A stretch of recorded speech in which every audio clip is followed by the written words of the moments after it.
Washington's freshmen can make a big impact in 2025.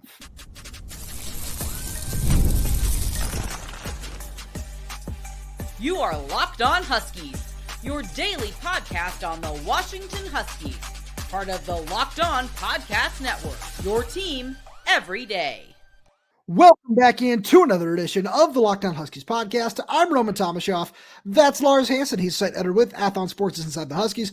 I'm the site editor with Huskies Wire. Thank you for making this your first watch or first listen of the day, as we are part of the Locked On Podcast Network, your team every day. And today's episode is brought to you by FanDuel. You can start the season with a big return on FanDuel. New customers can place a $5 bet, and you'll get started with $150 in bonus bets if you win your first $5 bet. Visit FanDuel.com to get started. Lars, quick reminder to all the everydayers out there, make sure wherever you're watching or listening to this podcast, make sure you click that subscribe button, click that little bell so you never miss when we post a new video, like, comment, leave us a 5-star review if you're audio only. All those things really do help us out a lot. We've got a really fun show coming up today. We're talking about Lance Holtzclaw entering the transfer portal, what that might mean on both sides, who else might leave, who might be coming in, just in terms of position, that sort of stuff. We'll get to all that. Some underrated players that, it says 3-star next to their name. Some people might be like, oh, I'm not so sure about that are, hey, these guys could be real impact guys, would be 2025 moving forward. But we got to start with some of these early enrollees that will be coming in January or in March that are going to be big impact guy. Lars, who's your first? So one guy that I think for me, it's not necessarily that he might have the most impact as a freshman, but the impact of Marcus Harris, because the fact that he's going to be enrolling early. And when you look at that receiver room, Jeremiah Hunter, Giles Jackson gone, Denzel probably coming back. But aside from Denzel, can you point to another receiver? I mean, Audric played more than 5 games, so he burned his red shirt. Keith Reynolds, there's a bunch of guys we like. But that speed that I remember you mentioned when we were kind of coming into the early signing day on Wednesday, when it's like, which of the 3 receivers would you like? It's like, I would prefer Donovan, but like you can't coach speed. And I think flat out, when you talk about how Damon's going to be used and just the way that it seems like when he rolls out, a guy that I could be seeing coming over as a slant out of the slot, Marcus Harris is that guy. Now he can do pretty much any route in the route tree that he wants. But I think for me, there was a reason why they wanted that 5th guy. And it's not that they don't like the rest of the guys in the class, but it just seems like, there's something about those kind of like last minute ads that end up popping that for me, it just kind of screams, you know what? Let's see what Marcus can do. And if he ends up, if Deji ends up popping to somebody else, so be it. But I just think that speed is going to be what separates him. No pun intended. Yeah, so I really like where you're going with that, because the first guy for me that I think is like, because with Marcus, I really like that, where the route tree is nice, the way he's able to stretch the field, that's all great stuff. I flipped over to the other side of the ball for mine because, I think about Rashid Williams and Keith Reynolds in that room as guys who I'm really excited about. And it's, not, obviously I don't want to knock your point because I'm not trying to, but it's just like, I think this wide receiver room is coming together in a really nice way. And I'm super excited about what that could look like going forward with all of a sudden there's so many young bodies in there, and just moving forward, it's like, okay, yeah, it's very clear what the plan is around Damon. Because for me, I looked at this and all the guys that I was looking at are on the defensive side of the ball. And for me, I got to start with the guy who is just my favorite film in this class. That's Dylan Robinson, where whenever I watch Dylan Robinson, I just can't help but think about the impact he could have on either side of the ball. Like Matt Doherty told us on Wednesday, it's, hey, yeah, Kevin Cummings and John Richardson still kind of fighting it out for who gets to coach him. And he is coming in to play defense. We'll make that very clear. But just that talent and that just size, the athleticism, everything that he brings, it all screams day one impact, burn your red shirt kind of player. Where we look at corner, it's like, hey, yeah, the way Thaddeus Dixon played, that was awesome. Like, obviously we know he's out of eligibility. He'll be going to the NFL. But I look at Elijah Jackson. I look at all the young guys in that room and Caleb Presley, Curly Reed, Leroy Bryant. I'm not trying to knock any of them when I say this, but I look at Dylan as the kind of talent who he elevates the room. And he's somebody who can come in and earn a starting position. Like, would you be shocked in the way Trent McDuffie came in and earned a starting position by, game 3, game 4 of the 2019 season, where I don't want to compare anybody to Trent because obviously he's just such a unique player where he's an all-pro in the NFL year 2. But I look at Dylan and I say, that's the kind of guy who can have a similar impact early on because of everything he brings to the table. Yeah, I can see freshman All-American for all the reasons you mentioned, because you look at the size. And again, as much as I love Trent, and everybody thought he was going to go to Stanford and all that. It's like, no, he was always going to go to Washington to play for Jimmy. The catch is Dylan Robinson's 6'2", 6'3", 6'1". Yeah, 6'2". 6'2", 6'3", conservatively. Trent was 5'11", and yet he played above his height. So now you're getting a long, athletic cornerback to just it's like Simba. You're handing John Richardson Simba, saying, hey, here's your golden child. Here's your, you can't create a more perfect defensive back. And the one thing that I love about Dylan Robinson's tape, his tackling. Like, he comes up at the point of attack. And the reason why, and again, not to bag anybody that's currently on the team, but you remember the Penn State game where Leroy Bryant had that missed tackle on third down that ended up resulting, I think, not directly in a Penn State touchdown, but I think 2 or 3 plays later ended up being a touchdown. It was a massive, he kind of just bumped into him and didn't really, do anything.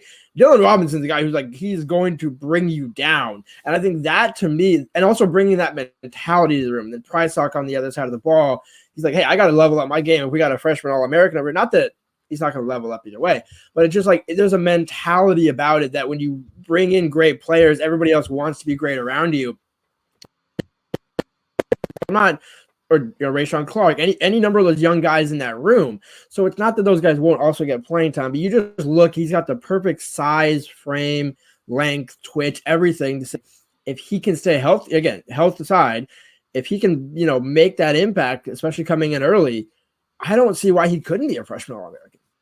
Yeah, I certainly agree with you there, but I mean, that also just leads us to another guy who we know is going to be a huge part of the rotation, and that's Zaydrius Rainey-Sale, a linebacker, where he's one of those players where we've on the show, we've been very, very pro Zaydrius in terms of this is a guy that's going to play early. He's going to get into the rotation early because of just everything he brings to the table. Like, you go watch his senior film and you see just rare movement ability at 6'2", 220. And it's something where you're losing 4 linebackers. We know that there are 4 seniors that are leaving. And on top of that, you saw what they did with Kamori House, where Kamori is a fantastic player. And I think Zaydrius has the potential to be even better. Where the more I watch him, the more I look at the ways that he's used at the high school level, the way he's able to use his eyes in pass coverage, the way he's able to flip his hips, the way they have him play offense, man. Just everything about Zaydrius's film just screams, this is a guy that can, and I never want to put unreal expectations on somebody, but he truly can come in and be a star because he has that level of potential and athleticism and all the tools that you look for in just any football player, especially at linebacker. He plays the position so well. And the way they used Alfonso Tupatala both inside and outside this year, down the line, I can see him doing that. Yeah, I was going to say that was the name that came to mind right away was Alfonso. The way he was all over the field, the way he could line up off the edge, come up the middle, drop back in coverage. The only reservation, and it's not for anything that Zaydrius can control, the fact that he doesn't turn 18 until October, mid-October, mid to late October. Now, again, I'm not saying I don't think that's going to prevent him from seeing the field. But when you think about guys that they might bring in the transfer portal, you might bring in a veteran just to kind of bridge that gap where maybe it's hey, not in a Brian Parham sense because Kamori straight out beat out Parham. But when you look at, maybe get another kind of depth guy there just to make it easier for him to pick up the scheme because you're not going to have Carson. You're not going to have Zoe. You're not going to have those guys teaching them kind of the ropes that Kamori had. So two things before we move on. The fact that all these guys are coming in January is great, but I'm going to bring up an NFL draft name from a bunch of years ago, and that's Tremaine Edmonds, where Tremaine Edmonds was a standout linebacker at Virginia Tech, and he played 3 years there, got drafted in the first round, and when he was selected in the first round, he was 19 years old. Now, I'm not comparing the two by any stretch of the imagination because that is a rare, truly once in a lifetime sort of deal with being selected in the first round at 19 years old. But these are all things that when I look at Zaydrius, so everything you just said, I think you make a bunch of wonderful points. But I look at that and you talk about his age and I say, he's still 17. That's just the level of look at what he's doing now. It's very clear he hasn't come close to reaching his ceiling yet. And those are all just things that get me really excited about the future because the top end guys in this class are absolutely fantastic. But there are a lot of really underrated players in this class as well,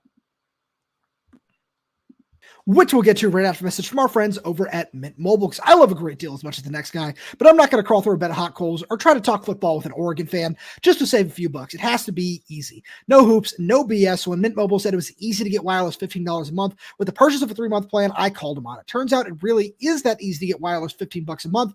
The longest part of the process was the time I spent on hold waiting to break up with my old provider. To get started, go to mintmobile.com/lockedoncollege. There you'll see that right now all 3-month plans are only $15 $15 a month, including the unlimited plan. All plans comes with high-speed data and unlimited talk and text on the nation's largest 5G network. You can use your own phone with any Mint Mobile plan and bring your phone number along with all your existing contacts. Find out how easy it is to switch to Mint Mobile and get 3 months of premium wireless service, $15 a month. To get this new customer offer and your new 3-month premium wireless plan for just $15 a month, go to mintmobile.com/lockdowncollege. That's mintmobile.com/lockdowncollege. Cut your wireless bill to $15 a month at mintmobile.com/lockdowncollege. $45 upfront payment required, equivalent $15 a month. New customers on first 3-month plan only. Speed slower, above 40 gigs on unlimited plan. Addition taxable fees and restrictions apply. See Mint Mobile for details. So Lars, when we talk underrated players in this class, I feel like there are plenty. Is there any one that stands out to you that says, like, we'll see comments like, oh, there's this percentage of 3 stars, but it's like, you should really watch the film on this guy, where we're shocked that this guy is rated as low as he is. Yeah, the easiest one, the one name that comes to the forefront is Donovan Robinson, because that size, like, you cannot coach size. You can take advantage of size. You could absolutely max the heck out of size, but you can't coach that. And I know I said it on yesterday's show, but I'm going to repeat it. If he can truly come into form and kind of, pair that Vinny. And by the way, could you not pick 2 better coaches than Vinny Sanseri and Robert Bala to be like, hey, we're going to fight over you to figure out which one of us is going to have you more. Like, and it's the perfect recipe, because the answer is yes. The answer is straight up yes. Right. The way Steve Belichick runs his defense, we saw safeties come down into the box. We saw linebackers drop back in coverage. The fact that he can do both, and the pure athleticism that he has. The reason why I mentioned Cam Chancellor was big hitter, all that sort of stuff, but he could move. He wasn't just like a thumper. He wasn't an Ezekiel Turner, if you want to kind of coin a Washington guy, where Ezekiel was great, but he was kind of like that special teams enforcer, like the big hitter, obvious. Cam was so athletic that he could also pick a ball off and return it. Sure. Donovan returned punts, caught passes. I feel like you could stick him at running back if you wanted to and just say hand on the ball and just see what he can do with it. I'm not thinking they're not going to do that. But in terms of that type of football player, the fact that he's a 3, I mean, he's in the state of Illinois, which is not the hottest of hotbeds, but near Chicago, it's not untouchable. So I'm kind of a little surprised on that sense. And so I just look at everything he brings to the table, and it's like, I guarantee you, if he signs with Ohio State or X number of school, X school, probably a 4-star. So I really like where you're going with that. We're another guy in that same mold that I honestly thought was going to get more of a bump from the school that he was committed to for the longest time is John Mills, where I look at John Mills and I trust the on-3 metric that they have, where it seems like it's a little more up to date, where they list him right now at 6'6", 345, where that kind of size, like, I know I talked about it the other day on our bonus show after he flipped to Washington, was I remember you and I and our buddy Alex Katzen were all on the sidelines at one of the spring practices when he was on an unofficial visit. And we saw him standing in the same vicinity of Marcus Bryant. And we just were like, wait, and so if you didn't know which one was an official visitor, in the transfer portal, like all conference left tackle, and which one was the high school rising senior, I feel like we would have flip-flopped him, where that's the kind of size he brings to the table, where that's only part of the equation. When you turn on the film and you say, like, all right, I don't know if he's going to play at 345. I think he's going to play a little lighter than that. But those are things where he's coming in. Again, all the guys we're talking about are early enrollees that are going to be here for, spring practice, winter conditioning for the most part. But when I look at John, I see somebody who probably isn't going to play right away. I don't think that, just in terms of what the plan is going to be, in the transfer portal, that sort of stuff. But I look at John as somebody who, that's, again, size. Like you said, you can't coach that.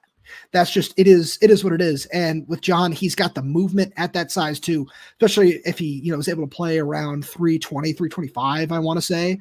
But the more I watch him, the more I say, with the depth and what you want out of Big Ten offensive linemen, he embodies that. And once he gets on campus and once you see him working out against this Washington defensive line, and whoever might be here for the transfer portal with that as well, it's, I can't help but think the sky's the limit for that kid. No, exactly. Well, that's why I'm so glad you mentioned the trenches, because the other guy that I would have, but I'll get to it in a sec, but it's what Matt Doherty said. We're getting those guys, offensive and defensive linemen in January is so impactful for their chance, not only to play as a freshman, but just the overall development, because that means you get the off-season conditioning plus spring practice Plus, then you have a running start going into the summer conditioning where some of the guys that come in March or June, you're kind of springboarding into the spring. The guys that come in June are really playing catch up, which is fine because everybody can do their own thing. But the trenches where it's what Jedd said basically throughout the month of November, where it's, look, we got to get bigger in the trenches. And that's where one guy for me, it's Dominic Macon, where it's, same thing, I like where this. Where you talk about the trenches. I agree on the offensive side. But just as impactful, what we saw on the defensive line this year, especially interior, it's like, hey, like we need a dude. And the way that Matt Doherty described him, massive trunk, all that. I'm just like, when he said massive trunk, I was like, oh my God, this is going to be so good. This is I really wanted Chase Sims, but like, I am so happy with Dominic Macon. I couldn't agree with you more, where this is like an underrated guy where it's not surprising that he flew under the radar a little bit, where, I'm pretty sure when you do a little research on his high school and everything, it's a fairly new football program. So it's one that'll fly under the radar a little bit. And, Oregon has never really been a place where, and not necessarily where top end talent will come from, because that's certainly not the case, but it's like, it feels like it gets overlooked a little bit, right? In terms of some of the players that might come out of there. But like, look at the rise of Zach Staskowski and how long that took. But when I look at Dominic, this is a guy who the motor is just the first thing that jumps off the screen at you, where the motor, it's the things you can't teach, the intangibles. And that's what he has in that sense. On top of that, just the leverage that he plays with from being a state champion wrestler is another one of those things where, like, when we heard Matt Doherty talk about some of these guys, when he talked about Dominic, when he talked about just some of the other just multi-sport, like with Dylan Robinson as well, where it's, oh yeah, it's this multi-sport background, it's this, it's that, it's these things that, you really look for. That wrestler one is just something that always translates so well. Like, personally, when I think wrestler, I think Tristan Wirfs, the Bucks left tackle, like all pro, just all the accolades, Big Ten guy, came from Iowa, where those are the things that you just love to see and that are so vital. And with Dominic, the size is there. The size is great, but all of those other things that come along with it are fantastic. And another guy in that same mold in the trenches for me is Lowen Colman-Brusa, where he's the lowest rated guy in Washington's class. And personally, that shocks me. Like, I don't think this is a guy who you look at him and say, oh yeah, that's like a 4-star offensive lineman. But you look at the movement, you look at the size, you look at the frame that he has. And it's one of those things where, our good buddy Ben Glassmeyer, friend of the show, has always been like, just said with Lowen in particular, is, oh, this is going to be a perfect swing tackle, where you play him at guard. Maybe you need to swing him out every once in a while to play right tackle or whatever it is. But you look at the lateral movement, you look at the way he uses his feet. I think the power is the one thing where that's going to take a little bit more time to develop, but you can't teach the way he moves. And in this system, with some of the things that Jedd Fisch is going to want to run offensively, especially with Damon Williams at the helm, I think 2-3 years down the line, this is that kind of guy where, oh yeah, like, if he's somebody who's contributing at guard, I wouldn't be surprised at all. No, and that's the thing, is there's no one position those guys can play. Like him and Jake Flores are kind of cut in that same mold, where it's, you can play tackle, guard, maybe center in an emergency situation. The one guy that I do want to touch on really quick, just because you're right that Lowen is the lowest ranked or whatever, but I guarantee there's one guy lower than him, and that's Dusty Zimmer.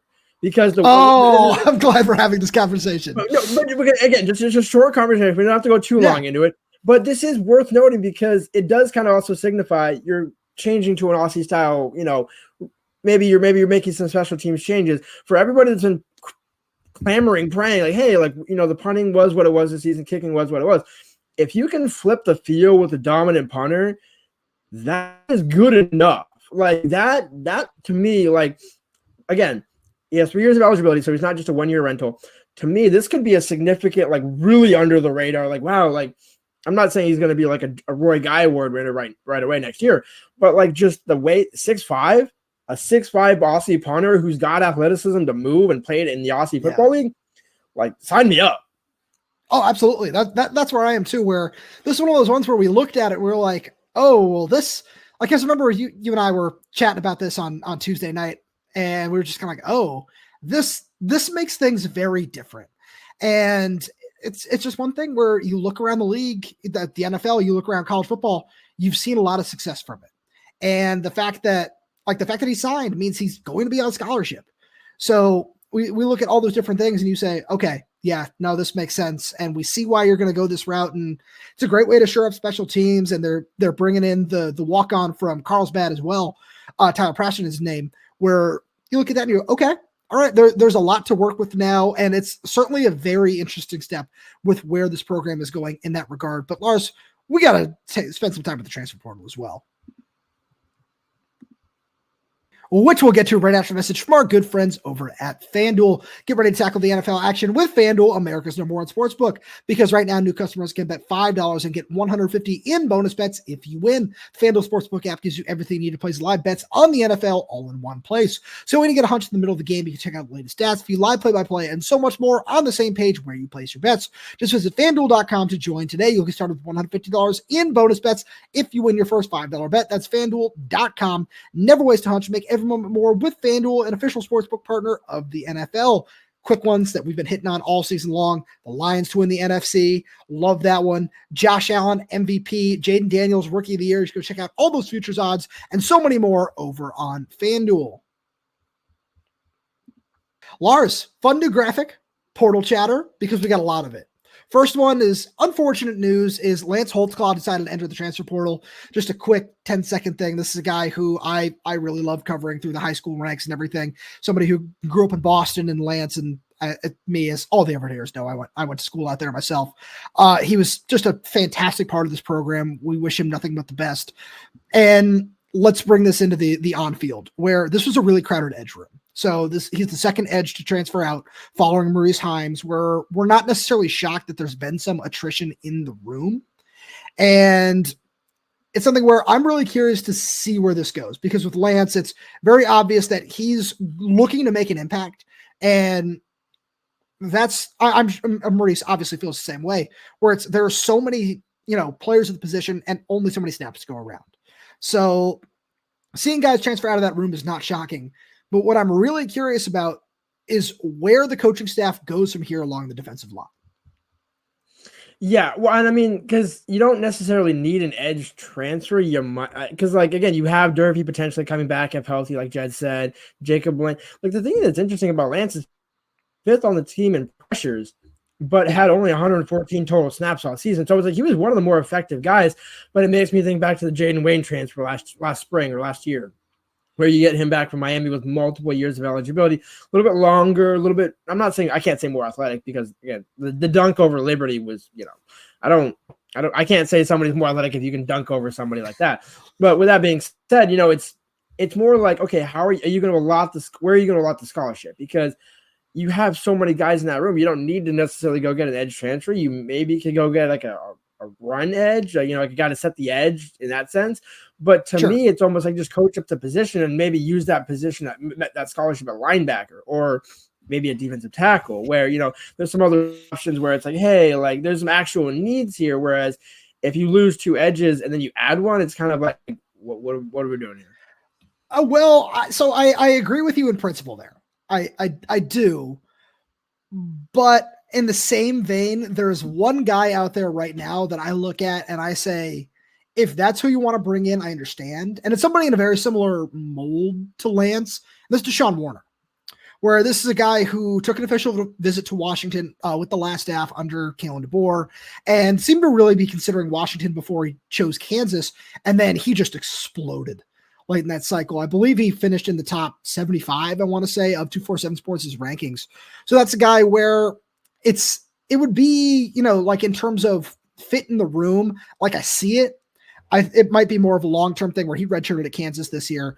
But when I look at it, that's just a name I want to throw out there, because I think that's a really interesting one where, we're not hearing anything on that front. I want to make that very clear, but I really like the fit there, because I look at just what this defensive line needs. And obviously it's all on the interior. So I like where you're going with that. And just the more I look at just the interior at defensive tackle, two bodies there, maybe even three, is going to be so important for this room. Yeah, and the other thing to consider, I agree, Deshaun was a good player, but the other side of that equation is, this is a brand new staff, so maybe he ends up in Alabama, But with that being said, I think it's more pressing to get interior guys, especially given kind of what Jedd alluded to in the press conference on Wednesday, which was, we need upper veteran tackles, we can kind of coach up the edges because we have so much youth in that room. You're also getting the Parker brothers back, so you're getting 2 guys back, but that's both off of injury. You really need some veterans up in that interior. So I agree with you, but that's kind of where my point about Deshaun Warner comes in, where it's, hey, if you want to coach up these edge guys, this is a perfect one to do that with, where, like we look at Victor Sanchez Hernandez, and Caleb Smith's probably going to end up on the interior, but and Devin Hyde, and say, these are guys who are probably going to redshirt. And so you can coach them up and have Deshaun Warner in that same waiting in the wings. I'm curious about it more than anything else. And that's why I think it's a solid name to throw out there and just see what happens. I personally don't necessarily think that's the route they're going to go, but I think it's an interesting conversation to have, because if they bring in one more edge rusher, I wouldn't be surprised. But again, like you said, the needs are very pressing on the interior. Getting Armand, getting Javon back are really big pieces. Jedd talked about that in his signing day press conference. But again, it's those veteran guys that we know can make an impact right away. And we know what that requires, Lars, quite frankly, and it's money.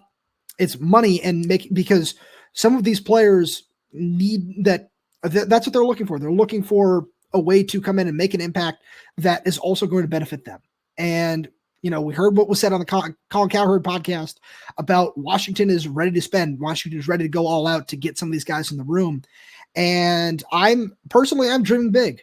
I look at some of the guys that have entered from Texas A&M or wherever it might be, some of these, former really highly valued recruits, and, they weren't coached up or for one reason or another. And that's what, I look at, I don't want to say it's a test for Jason Kaufusi in terms of going and getting these guys in the building, but I feel it'd be a test where if you're able to get 1 or 2 of those guys through the door, you can really sell yourself as a recruiter. Because again, this is something we talked about on the signing day wrap-up show, where we know what the defensive line talent is like out west. And if you look at that moving forward, that trend seems to be continuing on the interior, where Josiah Sharma was the one guy out here. And from things we've heard, his game was not perfect.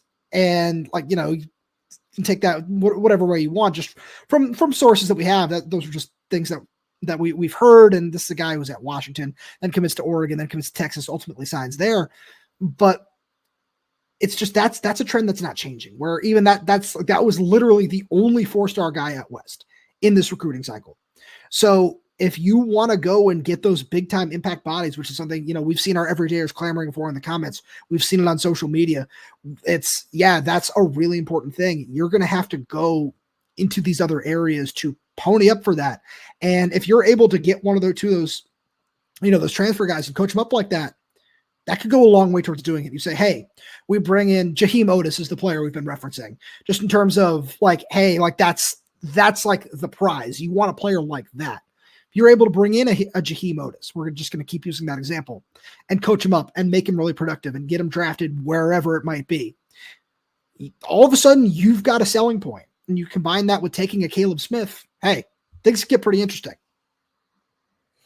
Yeah, and I think, I forgot which recruit it was about Kaufusi, where he's he was kind of an interesting talker, and then he came on campus and had a 5-hour conversation with him on his first day. I think I don't know if it was Devin Hyde or I forgot who it was. But it was basically a recruit that was hey, you know what? It wasn't that he didn't like him initially. It was kind of okay, he's an interesting guy. And then we had a 5-hour conversation over dinner, and I was like, wow, this coach is really invested in me. He really, and I think that's kind of part of the staff's draw is once you get them on campus. So when the portal opens next Monday on December 9th, then you say, okay, get you on campus. Because there's one thing to have a Zoom call. There's one thing to do this and that, and you can kind of, sell yourself in that sense. But if you haven't been on campus, it's about building that connection. And I think once those guys get on campus, similar to what we saw last year, do not let them leave. And if they're going to leave, and if you know that, that's why the pitch has got to be even better. And I know they're going to hate to hear it, but maybe that dollar figure has got to be a couple K higher. It's sure. Because again, that's the difference. Where how many of these players we look back this year where they could be 8-4 right now, easily could be 8-4. Just pick the 2 games that we already know about. No, not even the month of October. Just the 2 games in September that we know about. that already now makes this huge difference, because if you're saying 8-4 going into the portal looking for guys, versus, oh, you're 6-6, like, right. But if we had you this past year, we could be 8-4. And then, now we're talking 10-2. And then you're building off because you have Steve Belichick, you have Brendan Carroll, you have all these guys on both sides of the ball, John Richardson, Kevin Cummings. We're really combining everybody here now. But it's like you have all of these great personalities, and you can tell like this. The players love this coaching staff. Like they really are connected to these guys. Like we haven't seen a mass exodus. We didn't, what we saw last year was different. Like that was just, guys that want to transfer, Mish Powell, those guys, that they deserve the right to transfer for their last year. But this year it's about like, hey, like which guys can we, not push out, but kind of like, hey, like go get more playing time, go get more playing time.